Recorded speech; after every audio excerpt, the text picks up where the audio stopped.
기도가 중요하다는 것 우리 모두가 알고 있는 사실입니다. 사실 교회를 나오면서 정말 많이 듣는 얘기가 뭐냐면, 여러분들은 성경 말씀 읽으셔야 됩니다. 많이 들으십니다. 예배 잘 들으셔야 됩니다. 잘 들으셔야 됩니다. 이것도 정말 많이 듣습니다. 하지만 그에 못지않게 우리가 정말 알고 있고 기억하고 있지만 항상 숙제처럼 남아있는 게 기도라는 겁니다. 여러분, 기도하고 계십니까? 기도 생활 잘하고 계십니까? 여러분들의 기도 생활은 10점 만점 중에 과연 몇 점 정도 되실 것 같습니까? 이 질문에 자신 있게 대답할 수 있는 성도들은 그리 많지 않습니다. 왜냐하면 기도가 너무너무 당연해요. 기도가 내 삶 속에 꼭 있어야만 해요. 기도가 내가 주신 하나님의 사명을 감당하는데 기도가 너무 중요하다는 건 우리 머리로 알고 있고 어쩌면 삶의 체험들을 통해 너무너무 잘 알고 있습니다. 그런데 기도라는 것들이 삶에서 실천되는 건 굉장히 어렵습니다. 기도라는 것들에 대해서 내가 헌신하는 것 굉장히 어렵습니다. 내가 기도에 대한 분량을 늘려가는 것 굉장히 어렵습니다. 기도에 대해서 알고는 있고 필요하다는 것도 인식하고 있고 기도를 하면 응답받는 경험도 있지만 오늘 내 삶이 기도 생활로, 기도하는 시간들로, 기도하는 삶으로 이어진다는 건 무척 어렵다는 겁니다. 왜 어려울까요? 왜 우리들은 기도해야 된다는 걸 알고 있으면서도 기도 생활을 잘하지 못하는 걸까요? 왜 내 삶 속에 기도를 통해 하나님의 역사를 끌어당겨야만 하는 믿음이 필요한 시기임에도 불구하고 왜 우리는 기도를 잘하지 못할까요?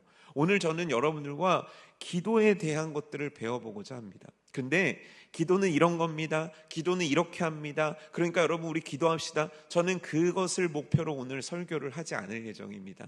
오늘 이 말씀을 전하고 나서 여러분들과 제 가슴속에 딱 한 단어가 남기를 원해요. 주님, 나를 기도의 용사로 써주시옵소서. 주님, 이 시대 가운데, 이 가정 가운데, 이 목장 가운데, 이 교회 가운데 나를 기도의 용사로 써주시옵소서. 이것이 오늘 말씀을 마치고 예배를 마치고 돌아가는 여러분들의 발걸음 속에 불타는 주님께서 주시는 마음이 되기를 주님의 이름으로 축복합니다. 기도의 용사가 되기를 축복합니다. 기도의 용사가 되는 가장 되시기를 축복합니다. 기도의 용사가 되는 목자들, 기도의 용사가 되는 우리 선생님들 되기를 주님의 이름으로 축복합니다. 자, 그렇다면 기도에 대한 것들을 우리가 얘기하기 전에 굉장히 중요한 전제 조건이 있습니다. 기도는 과연 내 신앙생활 속에서 어느 정도의 포지션을 갖고 있냐는 겁니다. 여러분, 우리들은 지금 고난주간을 보내면서 이미 들었던 말씀입니다. 지난주 종려주의를 통해서 우리는 이미 들었던 말씀이지만 그 말씀들 몇 가지를 좀 살펴보려고 해요. 먼저 이사야서 56장 7절을 보면 이렇게 나와 있습니다. 내가 곧 그들을 나의 성산으로 인도하여 기도하는 내 집에서 그들을 기쁘게 할 것이며 그들의 번제와 희생을 나의 제단에서 기꺼이 받게 되리니 이는 뭡니까? 내 집은, 교회는, 곧 나는 뭡니까? 기도하는 집이라는 거예요. 나는 뭐 하는 사람입니까? 기도하는 사람이라는 겁니다. 여러분, 크리스천은 어떤 사람입니까? 기도하는 사람이라는 겁니다. 우리 중앙교회는 뭐 하는 곳입니까? 기도하는 곳입니다. 우리 목장은 무슨 목장입니까? 기도하는 목장입니다. 우리 예수 그리스도를 믿는 가정은 뭐 하는 곳입니까? 기도하는 가정입니다. 예수님께서 이 말씀을 인용하시면서 마태복음과 마가복음에서 계속 언급하신 얘기가 있어요. 뭐냐면 내 집은 기도하는 집이다. 이 교회라는 곳, 이 성전이라는 곳은 기도하는 곳이다. 여러분, 그래서 우리들에게 있어서 기도는 뗄래야 뗄 수 없는 것이고, 우리들이 누구냐고 누군가 묻는다면 우리들은 기도하는 곳입니다. 우리들은 기도해야만 하는 자들입니다. 내 삶에 가장 중요한 것이 있다면 그것은 바로 기도입니다 라고 이야기할 수 있는 것이 우리여야만 한다는 겁니다. 그래서 살펴보게 되면 사도행전 2장 42절에 보면 이런 구문이 있거든요. 그들이 사도의 가르침을 받아 서로 교제하고 떡을 떼며 오로지 뭐에 힘썼습니까? 기도하기를 힘썼다는 거예요. 초대교회의 강력한 특징은 뭐냐면 오로지 기도하기에 힘썼다는 겁니다. 여러분, 우리는 기도해야 하는 자들입니다. 그게 우리들의 정체성입니다.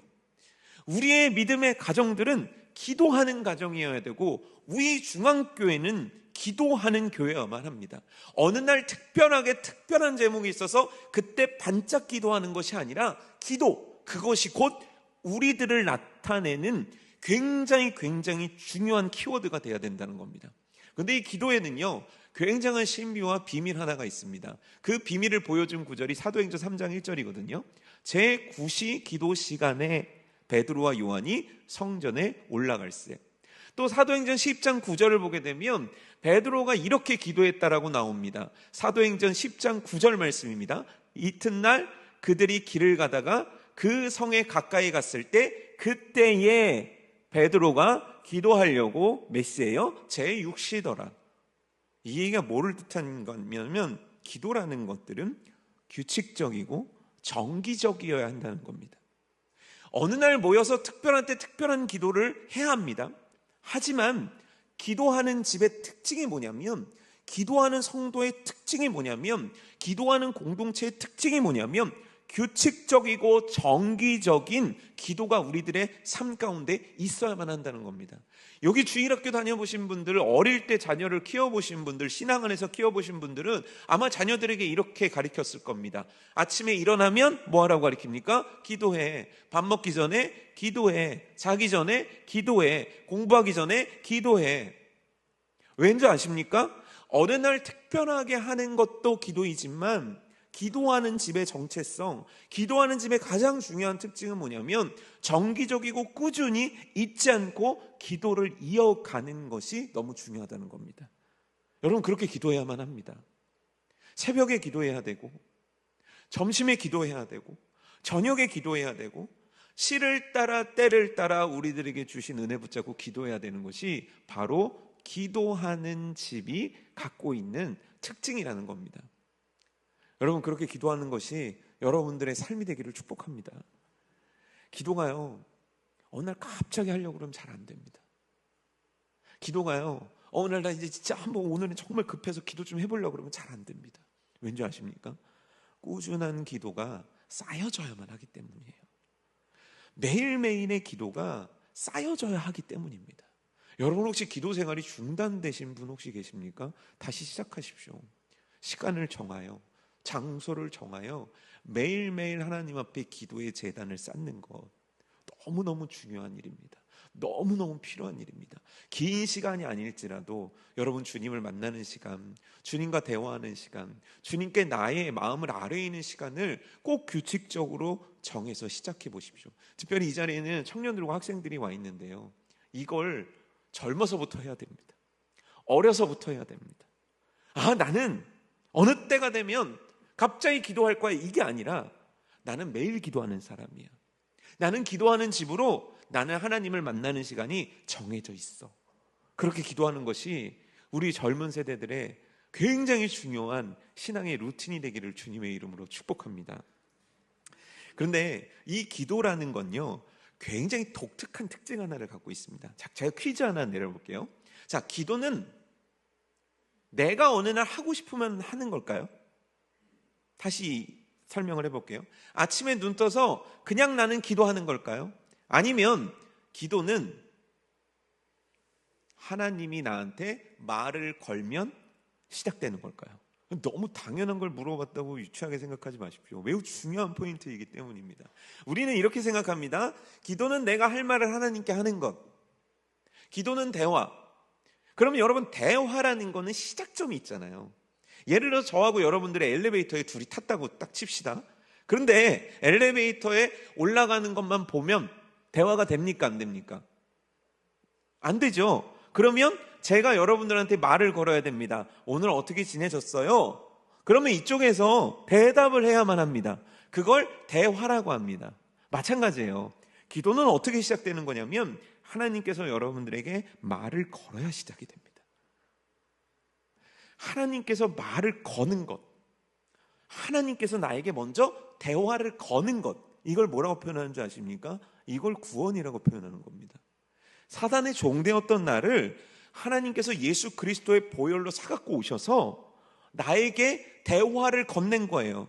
사랑하는 내 아들아, 사랑하는 내 백성아, 사랑하는 이 땅에 보낸 나의 축복아, 이렇게 하나님이 대화를 건네면 그거에 대한 대답이 기도라는 거예요. 어느 날 내가 기도하고 싶어서 하는 게 아닙니다. 기도는 하나님께서 나한테 말을 걸어주셔야만 가능한 겁니다. 그럼 여러분들은 하나님께서 여러분들에게 말을 걸고 계십니까? 물론입니다.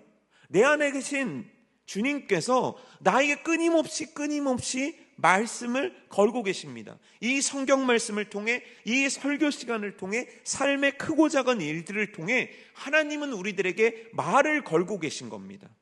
여러분, 하나님이 말을 거실 때 여러분들 어떻게 해야 됩니까? 엘리베이터에 또 탔다고 생각해 볼까요? 제가 저녁 맛있게 드셨어요. 근데 이분이 아무 말 안 해요. 그럼 어떻게 해요? 불편하죠. 관계가 꺼끌꺼끌하죠. 그렇죠? 예의가 아니죠. 마찬가지예요. 하나님은요, 여러분들의 인생에 말을 걸고 계신 거예요. 사랑하는 아들아, 너 요즘 사업 어렵지? 사랑하는 딸아, 너 요즘 마음이 좀 복잡하지? 하나님이 말을 거시는 거예요.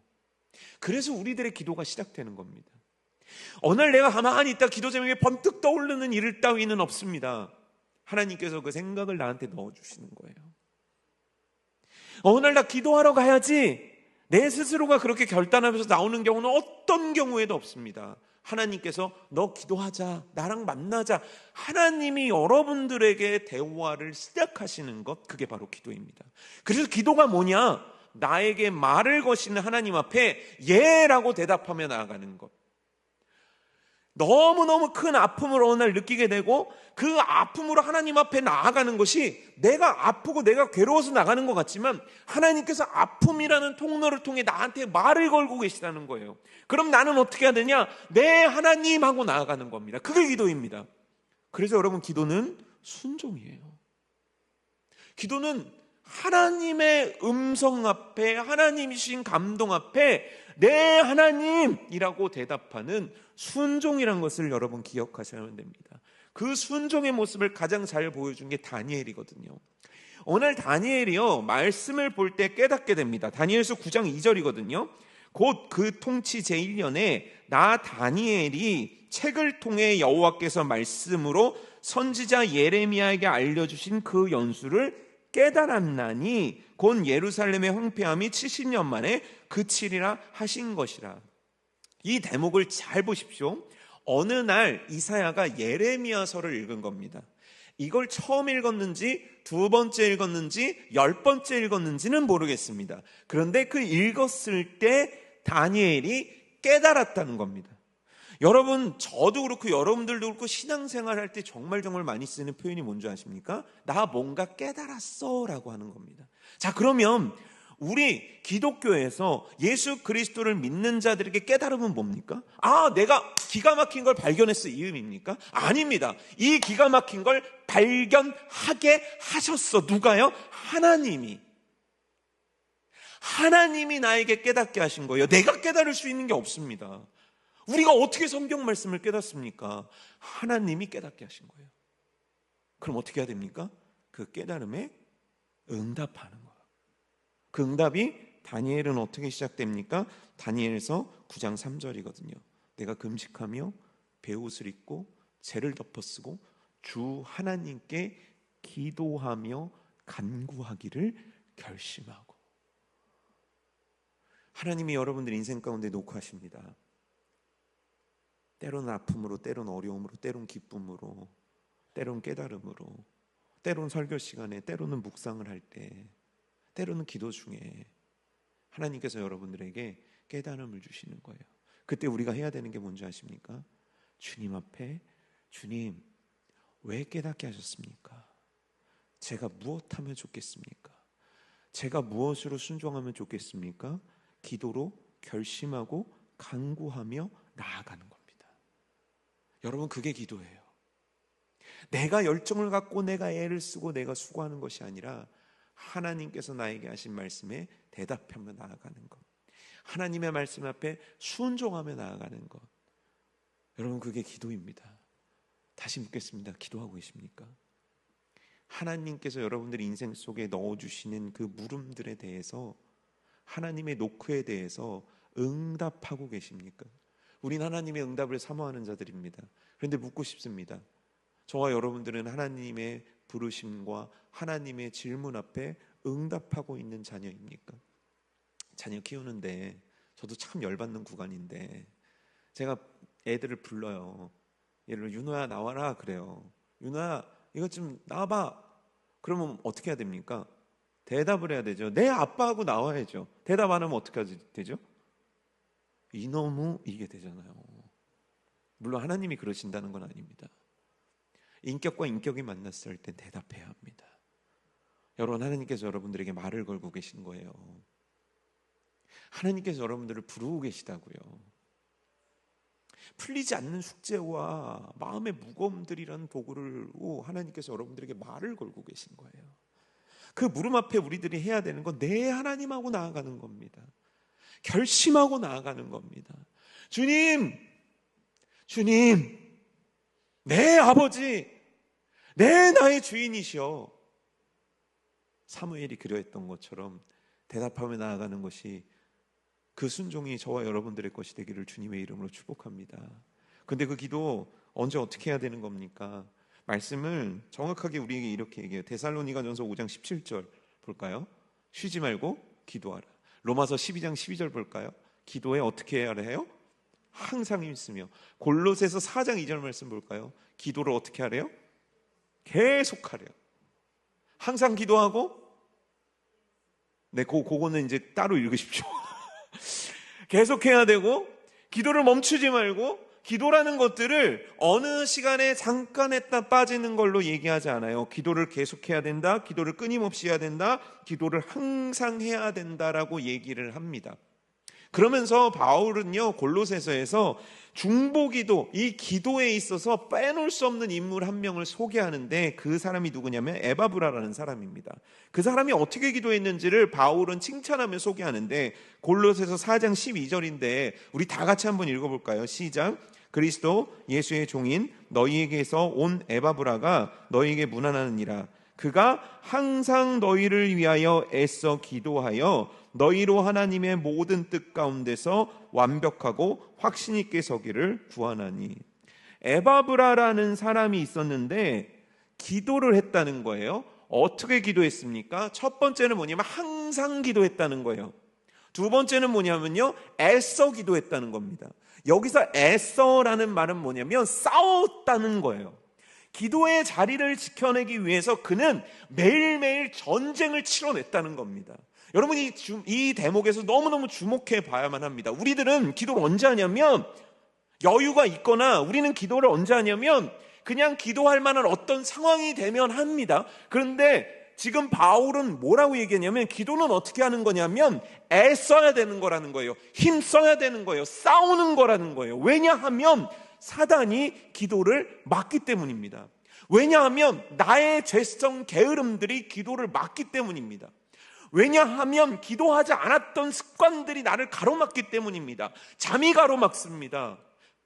때로는 기쁜 일들이 가로막습니다. 때로는 과식이 기도하지 못하게 만들고, 때로는 친구들과의 많은 약속들이 기도하지 못하게 합니다. 그런데 어떻게 해야 되냐면, 그럴 때 어쩔 수 없어, 오늘은 내가 생활이 그래서, 어쩔 수 없어, 오늘은 내가 피곤해서, 어쩔 수 없어, 나는 연약하니까, 그럴 수 없다라는 거예요. 그 기도의 자리를 싸워 지켜내라는 겁니다. 그게 항상이라는 기도의 비결이에요. 여러분, 기도의 자리는요, 쟁취해내는 거예요. 그냥 컨디션 좋고요, 만사 좋고요, 오늘 정신도 맑고요, 어제 바쁘지도 않았고요, 잠도 숙면을 취하고요, 그렇게 해서 기도하는 게 아닙니다. 그 모든 방해들과 그 모든 악한 습관 속에서 싸워 이겨 그 자리를 지켜내는 게 기도입니다. 고난주간 특세잖아요. 고난주간 특세에 여러분 평상시처럼 똑같이 보내면 고난주간 특세를 성공할 수가 없습니다. 왠지 아십니까? 우린 일단 새벽에 취약하잖아요. 새벽에 잘 못 일어나잖아요. 근데 나 새벽에 일어나고 싶어요. 알람 맞춰요. 못 일어나집니다. 그럼 어떻게 해야 됩니까? 그날 그 전날 약속도 취소하고 저녁도 조금만 먹고 일찍 잠자리에 들고 이 시간을 지켜내기 위해 싸워야 된다는 거예요. 여러분, 기도를 자연스럽고 화평하고 평화로운 시간으로 착각하지 마십시오. 여러분, 그 예전에 산기도 같은 거 해보셨습니까? 기도구 같은 데 들어가 보셨습니까? 그런 데 가서 기도하면요, 얼마나 영적 방해가 있는지 몰라요. 무서움이 임하기도 하고 뭐가 막 슉슉 지나가요. 이런 얘기하니까 너무 무서우십니까? 우리가 뭔가 결단하고 집중하려고 기도하면 사단이 그걸 가만둘 리가 없잖아요. 그걸 보여줬던 게 다니엘서예요. 어떻게 방해합니까? 다니엘의 기도를. 다니엘이 그것을 깨닫고, 예레미야 말씀을 깨닫고 하나님의 말씀대로 기도하기를 결단하고 문을 열고 예루살렘 방향을 향해서 기도하기를 작정합니다. 그랬더니 어떤 일이 일어납니까? 그 기도하는 모습을 보고 다니엘을 질투하는 자들이 법을 만들잖아요. 왕 이외에 누구에게든지 기도하는 자는 죽입시다. 그때 다니엘이 어떻게 힘써 기도합니까? 문을 열고 그 자리에 또 나가잖아요. 그런데 겉으로 봤을 때는 그런 일인 줄 알았어요. 근데 다니엘이요, 영적인 그 부분에 대해서 해석을 하면 어떻게 되냐면 하나님께서 응답을 내려주셨는데 사단이 막았다는 거예요. 그 사단이 막은 그 모든 시간을 뚫고 응답받은 게 그 유명한 다니엘의 21일 기도라는 게 거기서 나오는 거예요. 내가 기도하면요, 사단이 가만히 있지 않아요. 왜입니까? 기도라는 건 하나님의 부르심에 대한 응답이잖아요. 하나님은 나를 왜 불렀겠습니까? 하나님의 부르심에는 목적과 뜻이 있는 거예요. 하나님의 부르심 속에는 그의 계획에 나를 집어넣는 겁니다. 그가 이루실 일들 속에 나를 집어넣는 거예요. 우리는 그걸 다니엘을 통해 확인할 수 있잖아요. 하나님께서는 예레미야 선지자의 말씀을 이루길 원하시고 그 도구로 다니엘의 기도를 쓰고 계신 거예요. 뭐냐면 결국 다니엘의 그 기도를 통해 바벨론 유수라는 어마어마한 사건, 바벨론으로부터 이스라엘, 이 유대인들이 풀려나서 이 예루살렘을 다시 회복하는 놀라운 일들의 도구로 쓰셨다는 거예요. 그러니까 다니엘의 기도를 막아야 돼요. 그러니까 다니엘을 기도 못하게 만들어야 돼요. 그래서 다니엘은요, 목숨을 건 싸움을 싸워낸 거예요. 그 표현이 바로 힘써라는 겁니다. 여러분, 혹시 여러분들 마음속에 나 고난주간 기도해야 돼라는 마음을 먹었는데 그게 잘 안 되십니까? 밤을 지새워서라도 하나님이 여러분들의 부르심에 응답할 수 있는 게 나여야 되는 거예요. 하나님이 나에게 기도하는 마음을 주셨습니까? 그러면 있잖아요, 내가 냉수라도 쏟아붓고 깨어서 나와야 되는 게, 그게 바로 기도의 자리에 응답하는 겁니다. 하나님이 그의 계획을 포함시키려고, 하나님이 그의 놀라운 일들을 나를 통해 펼쳐나가시려고 부르시는 것이 기도의 시작이기 때문이에요. 여러분이 힘써 싸워 그 자리를 지켜내는 것이 저와 여러분 되기를 주님의 이름으로 축복합니다. 기도의 자리를 힘을 내어 싸워 지켜내십시오. 왜냐하면 그 다음 이유가 여기 있기 때문이에요. 로마서 8장 26절 27절 말씀인데 우리 너무 잘 아는 말씀이니까 함께 읽어볼까요? 시작. 이와 같이 성령도 우리의 연약함을 도우시나니 우리는 마땅히 기도할 바를 알지 못하나 오직 성령이 말할 수 없는 탄식으로 우리를 위하여 친히 간구하시느니라. 마음을 살피시는 이가 성령의 생각을 아시나니 이는 성령이 하나님의 뜻대로 성도를 위하여 간구하십니다. 이 말씀이 포함하는 첫째 전제는 뭐냐면 우리는 하나님의 뜻대로 기도할 수 없다라는 전제를 갖고 있어요. 여러분, 하나님의 뜻을 아십니까? 하나님이 어떤 계획을 갖고 계신지 아십니까? 아니, 그거를 안다고 한들 우리가 이해할 수 있겠습니까? 이해 못해요. 우리는 알 수 없습니다. 우리들은 하나님을 알기에 너무 우둔한 자들입니다. 아이, 성경 공부 많이 하고 교회 오래 다녔다고요? 천만에요. 우리의 인생을 표현하는 단어 중에 너무 재밌는 게 있는데 한치 앞도 모른다고 하잖아요. 여러분, 한치가 몇 센치인 줄 아세요? 3.03cm예요. 3.03cm 앞에 것도 구별해낼 줄 모르는 게 우리들의 인생이라는 거예요. 놀라운 건 이 한치 앞도 모른다는 이 표현을요, 세상 사람들이, 예수님을 믿지 않는 사람들이 만든 말이라는 겁니다. 우린 인생을 몰라요. 그것도 모르는 자들이 어찌 전능하신 이 천지 만물, 우주 만물을 만드신 하나님의 깊으신 뜻을 알 수 있겠습니까? 그래서요, 우리는 하나님의 뜻에 맞는 기도를 할 수가 없어요. 그런데 놀라운 진리가 이 안에 숨어져 있습니다. 놀라운 축복이 이 안에 숨어져 있는 거예요. 그게 뭐냐면, 네가 기도의 자리에 있기만 하면, 네 입술을 열려 아버지라고 부르면, 너는 모르고, 너는 깨닫지도 못하고, 너는 생각지도 못하지만 네 안에 계신 성령께서 기도하신다. 네 성령께서, 네 안에 성령께서 너의 연약함을 도우셔서 하나님이 받으실 수밖에 없는 간구를 올려드린다는 거예요. 여러분, 우리는 성령이 우리 안에 계시잖아요. 우리가 해야 될 건 딱 하나인 거예요. 예하고 응답하고 나와 주님 앞에 무릎 꿇는 겁니다. 그럼 성령께서 일하시는 거예요. 말을 거신 아버지께서, 우리 하나님께서 우리 안에서 일하셔서 우리의 인생을 써주시겠다는 겁니다. 여러분, 이런 축복과 특권을 받은 자가 저와 여러분들이에요. 그 어떤 존재도 기도가 허락된 존재가 없어요. 전 우주에서 나의 하나님께 기도할 때 성령님이 대신 기도해 주는 존재는 저와 여러분밖에 없습니다. 여러분, 이 특권이 우리들에게 있는 줄 믿습니다. 그런데 이 특권을 사용해야죠. 사용해야죠. 여러분, 만약에 여러분들 누가 상품권을 줬어요. 이번 주 금요일까지 쓰래요. 그 상품권 쓰러 안 가실 분 계세요? 아우, 저는 싫어요. 현대백화점 상품권을 줬다고 쳐요. 내일까지 써야 된대요. 그럼 여러분 어떻게 하시겠어요? 쓸 거예요, 안 쓸 거예요? 쓰죠. 그걸 어떻게 안 쓸 수 있겠어요? 필요 없는 거라도 사잖아요. 아니, 사람이 그렇잖아요. 기도라는 특권을 붙잡고 어찌 이리 무능하게 살 수 있습니까? 기도라는 특권을 붙잡고 어찌 이렇게 불안하게 살 수 있습니까? 기도라는 특권을 붙잡고 어찌 이렇게 무능력하게 살아갈 수 있습니까? 기도의 특권을 사용할 수 있습니다. 내가 그 자리에 있기만 하면, 내가 아버지 이름을 부르기만 하면, 내가 그 자리에 순종하여 그 시간에 무릎만 꿇는다면 그때부터 하나님의 일이 시작되는 줄 믿습니다.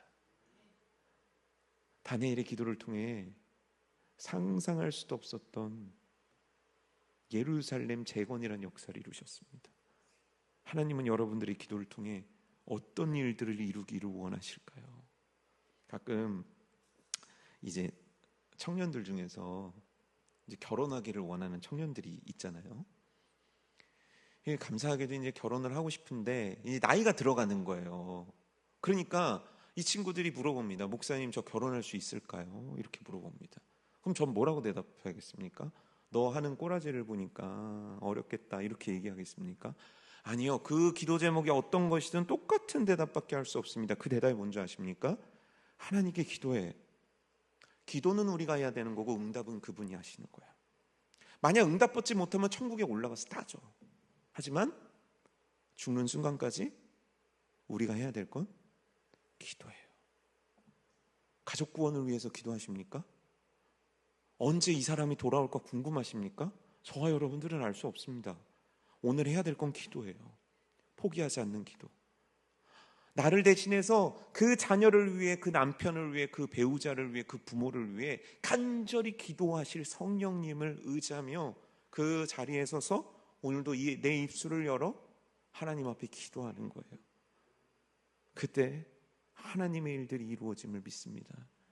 사랑하는 성도 여러분들이요, 기도의 은혜를 누리시기를 축복합니다. 기도의 기적을 누리시기를 축복합니다. 기도의 축복을 누리시는 것이 저와 여러분들의 인생 되기를 주님의 이름으로 축복합니다. 그래서 오늘 18절 말씀이 있는 거예요. 모든 기도와 간구를 하되 항상 성령 안에서 기도해라. 이를 위하여 깨어 구하기를 항상 힘쓰라. 이를 위하여 성령께서 도우시니까 너희들은 힘써 기도의 자리를 지키라. 그리할 때 하나님께서 여러분들의 가정을 뒤집으시고 교회를 뒤집으시고 여러분들의 인생을 뒤집어 주실 것입니다. 그 기도, 그 기도 시간에 그렇다면 우리는 무엇을 기도해야 될까요? 첫 번째는요, 여러분 기억하십시오. 여러분 스스로를 위해서 기도해야 됩니다. 오늘 에베소서 말씀이 그걸 얘기하는 거예요. 모든 기도와 간구를 하되 항상 성령 안에서 기도하고 이를 위하여 깨어 구하기를 힘써라. 누가요? 네가 먼저 너를 위해 기도하라는 겁니다. 여러분, 내가 건강하지 못하고 내가 튼튼하지 못하면 내가 누구를 살립니까? 내가 허리 아고아고 아파하는데 어떻게 허리 아픈 사람을 부축해 줄 수 있겠습니까? 여러분, 여러분들의 영혼을 위해 먼저 기도하십시오. 여러분들의 인생과 여러분들의 하나님과의 관계를 위해서 여러분들 먼저 여러분 스스로를 위해서 기도하십시오. 우린 그렇게 배웠어요. 기도 순서를 어떻게 배웠냐면 나라와 민족과 교회를 다 한 다음에 내 기도를 하라고 배웠습니다. 그 순서는 옳은 겁니다. 하지만 여러분 스스로를 위해서 기도하지 않으면 여러분들이 영적인 건강과 영적인 강건함을 유지할 수가 없습니다. 제가 신방 가서 물어보거든요. 항상 물어보는 질문입니다. 뭘 물어보냐면 기도 제목 있으세요? 그러면 사방팔방 주변에 대한 기도 제목은 다 얘기해요. 근데 그래서 제가 꼭 물어봐요. 성도님의 기도 제목은 무엇입니까? 그러면요 점점점일 경우가 너무 많아요. 여러분도 주님과 가까워지고 싶지 않습니까? 주님 더 사랑하고 싶지 않습니까? 주님께 더 귀히 쓰임받고 싶은 사람 여러분들 스스로 아닙니까? 여러분, 여러분들을 위해서 기도하십시오. 사랑하는 어머니들이요, 여러분들이 온전해야 자녀도 온전한 겁니다. 여러분들 스스로를 위해서 먼저 기도하십시오. 기도의 순서를 얘기하는 것이 아니라 여러분들을 위해서 기도하는 것이 중요하다는 얘기를 하는 거예요. 두 번째는 뭐냐면요, 성도들을 위해서 기도해야 됩니다. 중보기도거든요. 오늘 다니엘이 기도를 하는데 참 기가 막힌 기도를 하는 거예요. 무슨 기도를 하냐면 9장 19절에 보면 주여 들으소서, 주여 용서하소서, 주여 귀를 기울이시고 행하소서, 지체하지 마옵소서, 나의 하나님이시여 주 자신을 위하여 주의 이름으로 안 보여요. 죄송해요. 알아서 읽으시죠. 정말 죄송합니다. 제가 글씨가 속상해요. 이게 안 보여요. 속상합니다. 루테인을 안 먹어서 더 그런가 봐요. 어느 날 제가 안경을 쓰고 오면 좀 용서해 주십시오. 안경을 쓰면 진짜 못생겼거든요. 다니엘이요, 하나님 앞에서 하는 기도 내용인데 회개 기도를 해요. 참 금요일 날 지난주 금요 영성 축제 때 참 제가 너무너무 큰 감동을 받았는데, 이제 사실 참 여러분 진짜 제가 누구를 뭐 칭찬하고 게 아니라 여러분들 우리중앙교회 교육자들을 좀 이렇게 귀하게 여겨주십시오. 예. 뭐 담임 목사님이 계시건 안 계시건 간에 진짜 지난주에 정재호 목사님처럼 기도하잖아요. 그럼 사람이 죽어요. 여러분, 목사님들이 제일 많이 걸리는 암 중에 무슨 암이 제일 많이 걸리는 줄 아세요? 이건 뭐 사람마다 얘기하는 건 틀린데 정확한 통계가 나온 게 아닌데 제가 어디서 들었는데 폐암이 제일 많이 걸린대요. 그래서 왜 그렇습니까 했더니 소리를 많이 질러서 그런대요. 지난주 정재호 목사님처럼 기도하면요 수명을 깎아먹어요. 막 그 성도를 위해서 막 부르짖어 기도하시잖아요. 지나가시다가 어디 저기 홍삼이라도 하나 이렇게 주십시오. 얼마나 있으십니까? 근데 그 기도 중에서 굉장히 우이중앙교회 성도들과 의미 있는 일 하나를 했어요. 그게 뭐냐면 다 같이 회개 기도를 했어요. 기억나십니까? 회개 기도를 왜 하냐면 통로를 깨끗하게 하는 거예요. 우리가 생각하죠. 뭐 우리가 죄졌습니까? 내 죄입니까? 그럼 다니엘은요? 그 시대에 다니엘처럼 하나님 잘 믿은 사람이 있어요? 근데 왜 다니엘을 회개합니까? 여러분, 하나님께서 그렇게 쓰시는 거예요. 대신 회개하라는 거예요. 그걸 깨달을 수 있는 자는 결국 영적으로 제일 민감하고 하나님하고 가까운 자니까 말씀을 깨달을 수 있고 회개할 수 있기 때문이에요. 그래서 성경 말씀 속에서는 우리들의 회개를, 그들을 위한 우리들의 회개를 촉구하는 거예요. 다니엘은요, 그래서 하나님 앞에 그 문을 열고 그 민족을 노는 회개 기도를 했다는 거예요. 여러분, 가족들 전도하고 싶으시죠? 그 가족들을 위해서 회개 기도해야 되는 거예요. 저 인간 왜 교회 안 나오나 이게 아니라 가족들의 죄를 가지고 아파하면서 기도해야 된다는 거예요. 놀랍게도요, 중보기도의 역사도 너무너무 중요하지만, 우리가 그 제목을 놓고 기도하는 것도 중요하지만, 그래서 우리들이 간절히 회개의 통로로 쓰임받는 일도 너무너무 중요하다는 겁니다. 여러분, 에스더서 4장 16절 보면 재미있는 말씀이 나와요. 당신은 가서 수산에 있는 유다인들을 다 모으고 나를 위하여 금식하되 밤낮 3일을 먹지도 말고 마시지도 마소서. 이렇게 얘기합니다. 왜 이렇게 얘기하는 겁니까? 에스더가 죽으면 죽으리다 해요. 그런데 그때 부탁한 게 있어요. 온 유다인들을 다 모아서 그들로 하여금 하나님 앞에 함께 금식하며 기도하게 하세요라는 부탁을 하는 겁니다. 왜입니까? 기도의 힘이 위대하기 때문이에요. 여러분, 우리가 함께 기도하는 거 얼마나 소중한지 모릅니다.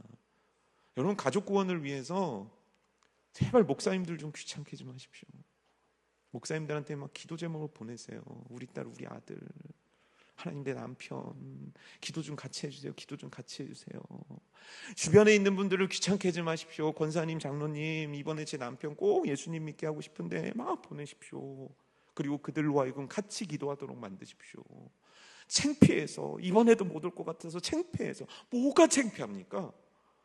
그를 천국으로 인도하지 못한 게 창피한 거지, 그의 이름이 교회 성도들에게 알려진 게 뭐가 그렇게 창피합니까?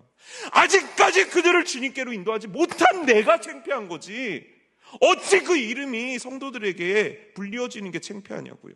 기도해야죠. 주님께서 원하시는 거잖아요. 그들을 위해 회개 기도하며 그들을 위해 충보 기도하라. 여러분, 그때 주님께서 일하시는 줄 믿습니다. 중보 기도는 위력이 있고 우리가 함께 기도할 때 주님께서는 움직이시고 일하십니다. 그 기도가 여러분들 안에서 시작되기를 주님의 이름으로 축복합니다. 그리고요, 우리 리더들을 위해 기도해야 돼요. 바울이 로마서에서 15장 30절 31절에서 이렇게 얘기합니다. 형제들아, 내가 우리 주 예수 그리스도와 성령의 사랑으로 말미암아 너희를 권하노니 너희 기도에 나와 힘을 같이 하자라고 얘기합니다. 이게 뭐냐면 나를 위해서 너희 기도에 나를 좀 넣어줘라고 얘기하는 겁니다. 여러분, 특별히 진짜 청빙위원들을 위해서 함께 기도해 주십시오. 지난번에 이제 우리 최찬식 장로님이 이력서가 이렇게 훌륭한 목사님들이 이력서가 도착했고, 거기서 어떤 과정을 거쳐서 이제 진행이 될 텐데, 여러분, 그때 너무너무 어려운 미션을 맡은 게 청빙위원들이에요. 청빙위원들이 사실 뭐를 그렇게 알 수 있겠습니까? 아니, 누구인들 잘할 수 있겠습니까? 그런데 그 엄중한 임무를 이분들이 맡은 거예요. 그러면 이분들 한 분 한 분을 놓고 여러분들 진짜 중보하면서 기도해 주십시오. 연약한 사람들이잖아요. 우리 청빙위원들 다 알잖아요. 그분들의 단점들도 너무 잘 알잖아요. 그분들도 똑같은 사회생활하고 똑같은 가정생활하고 똑같이 피곤하고, 근데 그 가운데서 하나님이 보내신 사람을 찾는 그 과정이 얼마나 막중하겠습니까? 여러분, 특별히 지금 이 상황 속에서 우리 청빙위원들을 위해서 중보하면서 꼭 기도해 주십시오. 그리고요, 우리 목사님들과 전도사님들을 위해서도 참 기도 많이 해 주십시오. 참 열심히 하시잖아요. 이거 정말 여러분들 인정해 주셔야 돼요. 여러분들 같으면 회사에 사장님 없는데 물론 다르지만 우리의 보스는 하나님이시지만 진짜 열심히 하시잖아요. 그러니까 이분들을 위해서 기도해 주십시오. 좀 눈도 감아 주시고 와서 좀 안아도 주시고, 너무너무 힘든 상황 속에서 열심히 하시는 이분들을 위해서 여러분, 우리는 기도 같이 해야만 합니다. 다음은 복음 전파를 위해서 기도해야 돼요. 여러분, 바울이 한 얘기예요. 또한 우리를 위하여, 골로새서 4장 3절 4절 말씀인데, 또한 우리를 위하여 기도하되 하나님이 전도할 문을 우리에게 열어주사 그리스도의 비밀을 말하게 하시기를 구하라. 여러분, 바울이 이 부탁을 했다는 게 너무 이상하지 않아요? 전도의 달인이에요. 전도에 있어서 이 지구에서 바울처럼 전도 잘하는 사람은 없습니다. 바울처럼 복음을 전하는데 최적화된 사람도 없습니다. 전무후무한 위대한 전도자입니다. 가서 누구와 말을 해도 그리스도의 복음을 가장 잘 전할 수 있는 사람이 바울입니다. 근데 그 바울이 뭐라고 하냐면 전도할 문을 열어주시고 나로 하여금 잘 말할 수 있게 기도해 달라는 거예요. 왜입니까? 전도는요, 여러분, 그냥 예수님 믿으세요라고 얘기하는 게 아닙니다. 전도는요, 이와 같은 거예요. 사단의 종, 사단의 노예를 가서 빼앗아 오는 행동입니다. 여러분, 이걸 어찌 인간이 할 수 있겠습니까? 이 영적인 어마어마한 전쟁을 어찌 나라는 작은 사람이 해낼 수 있겠어요? 그래서 여러분, 한 영혼의 구원을 위해서 중보하며 기도해야 되는 이유가 여기 있는 거예요.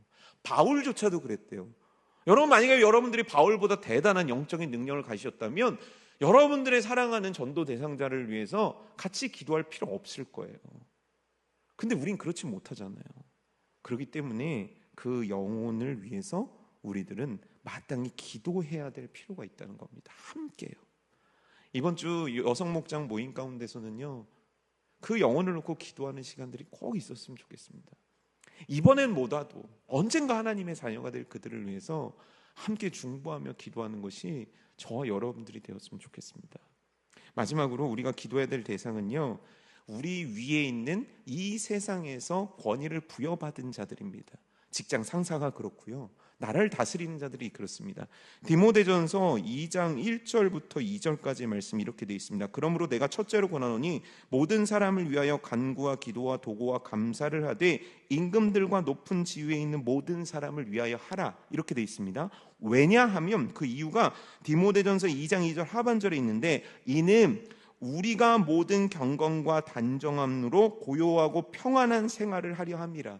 우리들의 경건 생활이 이게 유익하다는 거예요. 근데 여기까지는 알겠는데 그 다음 구절이 정말 충격적입니다. 디모데전서 2장 3절이거든요. 이것이 우리 구주 하나님 앞에 선하고 받으실 만한 것이다. 이거 주님이 기뻐하신다는 거예요. 여러분, 여러분들과 함께 일하는 상사도 좋고요, 또 어떤 사회생활 속에서 여러분들을 이끌어가는 자들이 있다면 그들을 위해서 기도하는 것을 하나님이 참 좋아하신다는 겁니다. 참 어렵지만 그 기도가 우리들 가운데 있을 때 주님께서 그 기도를 인정해 주시고 그 기도 때문에 우리들로 하여금 평안한 생활을 하도록 만들어 주시는 은혜가 있는 줄 믿습니다. 여러분, 오늘 제가 여러분들에게 강조하고 싶었던 건 바로 이겁니다. 기도의 용사가 되자는 거예요. 제가 오늘 여러분들과 나눴던 기도에 대한 말씀들 중에 처음 들은 얘기는 아마 여러분들에게 없을 겁니다. 우리는 기도에 대해서 참 잘 알고 있기 때문입니다. 근데 기도의 용사가 되는 것이 굉장히 어렵고 굉장히 힘든가? 그게 아니에요. 자리를 지키는 것, 기도의 시간을 지키는 것,